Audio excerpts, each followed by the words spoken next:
Hello students, in exercise 7.1, in the previous session we have solved the first three sums and now we are going to see the next theorem in the same chapter quadrilateral of class 9, that is the midpoint theorem.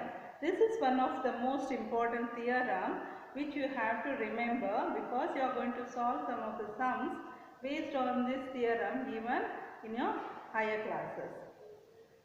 Here, according to this theorem, that is, it is given as 7.9, theorem number 7.9.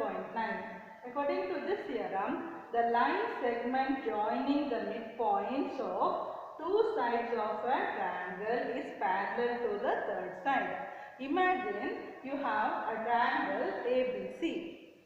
And in this triangle, according to the theorem, if you are going to join the midpoints of any two sides of a triangle, then the line segment which joins those two midpoints, it is going to be parallel to the third side of the triangle, given triangle. You see here, E is the midpoint of AB, F is the midpoint of AC. If you are going to join the midpoints, these two midpoints, then EF will be, the line EF is going to be parallel to the third side of this triangle. Which is the third side? BC. So this line segment is going to be parallel to BC. Hence we are writing, when E and F are the midpoints of AB and AC, EF will be parallel to BC. Now imagine that we have EFG. G is the midpoint of BC and you are going to join, here you are going to join the midpoint of AB and the midpoint of BC. These are the two midpoints of AB and BC, the two sides. Which is the third side? AC is the third side. Then this line segment EF is going to be parallel to AC. So in that case, EF is parallel to AC. Similarly, suppose if I am going to draw a line, if I am going to join the midpoint of BC and AC, these are the two midpoints. Let me join it. Now, which is the third side? AB. So, EF is going to be parallel to the third side AB. So, if you consider any two sides, the midpoints of any two sides of the triangle, and when you are going to join those midpoints, then that line segment will be parallel to the third side of the same triangle. So, this is what explained in theorem 7.9. Now, let us see theorem number 7. After 7.9 we have theorem 7.10. So, according to that theorem, what is given? Now, we are going to see one of the important theorem, that is 7.10 in midpoint theorem. According to 7.10, the line drawn through the midpoint of one side of a triangle, you consider the triangle ABC. Here AB is one of the side of the triangle. You mark the point E. E represents the midpoint of AB.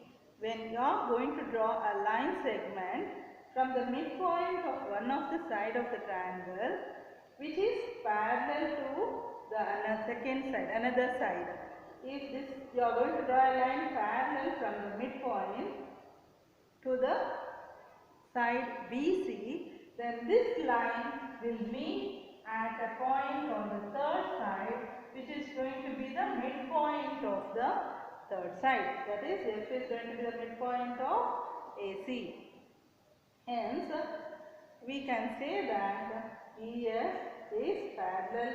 When EF is parallel to BC, then F will be the midpoint of AC. Hence, we can say from theorem 7.9 and 7.10 that EF is parallel to BC and EF is going to be half of BC, because the reason is E is the midpoint of AB, F is the midpoint of AC. So AE is half of AB, AF is half of AC. Similarly, EF is half of BC. Hence, we are writing EF is parallel to BC and EF is half of BC. So, these are the two conclusions of the midpoint theorem.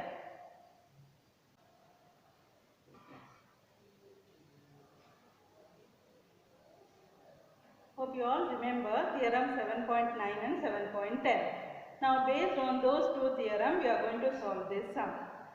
In exercise 7.2, it has been given in the quadrilateral ABCD PQRS.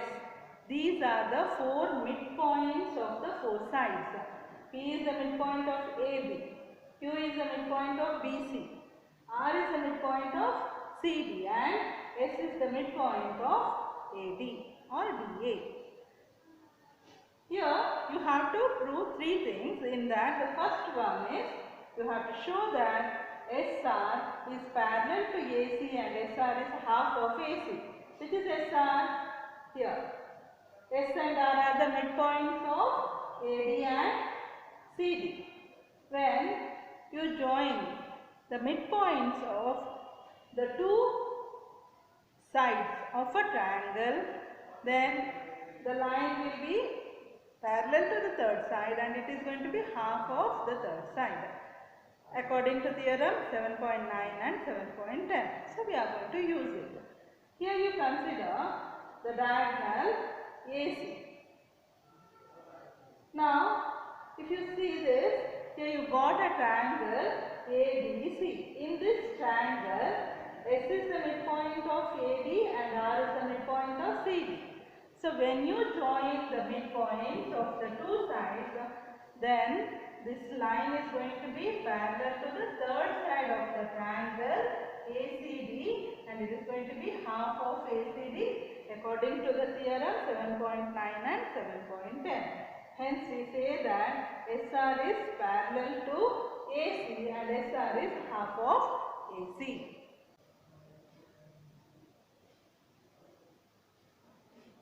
According to the second part of the question, you have to show that PQ is equal to SR. So, in the first part we have proved that SR is half of AC and SR is parallel to AC. SR is half of AC and it is also parallel to AC. Now, let us consider the triangle ABC. In triangle ABC, P is the midpoint of AB, Q is the midpoint of AC. Therefore, PQ is parallel to AC and also PQ is half of AC according to theorem 7.9 and 7.10. These are the midpoints. So, when you join these two midpoints, it is going to be half of the third side and parallel to the third side. But already we have proved that SR is half of AC and parallel to AC. So, since PQ is and SR both are parallel to AC, the same line, and these two are equal to half of AC, they are equal to each other.